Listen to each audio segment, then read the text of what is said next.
Consolidation के बहुत सारे जो स्टेप्स हैं वो क्या हैं समझने की कोशिश करते हैं। सबसे पहले तो जब इंडस्ट्री में मार्जिन एक लेवल पे कम हो जाता है, जब उसके अंदर ग्रोथ कम हो जाती है, तो ये उसकी कंसोलिडेशन की शुरुआत होती है। आज अगर हम ईवी इंडस्ट्री की बात करते हैं तो ईवी इंडस्ट्री एक कंसोलिडेशन की शुरुआत में एंटर हो चुकी है। ओईएम्स के पास बहुत ही लिमिटेड मार्जिन रह गया है और बहुत सारे निवेशक जिन्होंने इस उद्देश्य से इंडस्ट्री में एंट्री की थी कि एक अच्छा मुनाफा कमा के वो इंडस्ट्री से बाहर हो जाएंगे या लार्ज प्लेयर बन जाएंगे, उन्होंने पाया कि लार्ज प्लेयर बनना शायद उनके लिए संभव ना हो पाएगा और अच्छा मुनाफा भी शायद वो ना कमा पाएं।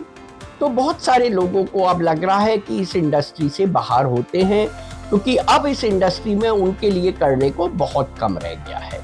ये दशा पहला स्टेप होती है कंसोलिडेशन के प्रोसेस की। अब हम आते हैं कि दूसरा प्रोसेस स्टेप क्या होता है इस पूरे प्रोसेस का। दूसरा स्टेप ये होता है कि बड़े खिलाड़ी, बड़े निवेशक इसके अंतर्गत आते हैं। बड़ा निवेशक कभी भी मार्केट को क्रिएट नहीं करना चाहता है।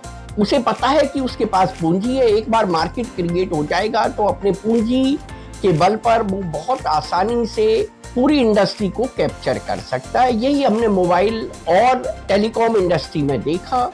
यही सेम प्रोसेस बाकी सभी इंडस्ट्री में होता है। ईवी इंडस्ट्री में भी अभी आपने देखा होगा कि पिछले 5 से 6 महीने में हमने देखा कि सभी बड़े प्लेयर्स ने ईवी के अंदर एंट्री या तो कर ली या उसको प्लान कर लिया है। तो ये सेकंड स्टेप होता है जब बड़े निवेशक उस इंडस्ट्री के अंदर आना चालू हो जाते हैं।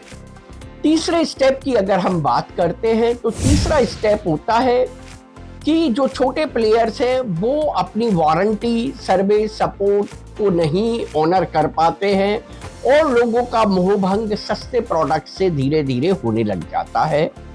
और ईवी इंडस्ट्री में भी हमने देखा है कि बहुत सारे प्लेयर्स जिन्होंने बहुत सस्ते प्रोडक्ट मार्केट में उतारे, इनिशियली तो उनको बहुत अच्छी सेल्स ग्रोथ मिली, लेकिन अब ग्राहक का मोहभंग होता चला जा रहा है और वो कहता है कि मुझे सस्ता लेके बार बार परेशान नहीं होना है, मुझे एक सही प्राइस का प्रोडक्ट जो कि क्वालिटी मेंटेन करता है वो लेना है और अपना अच्छी सर्विस, अच्छा सपोर्ट, अच्छा वारंटी मैनेजमेंट पाना है।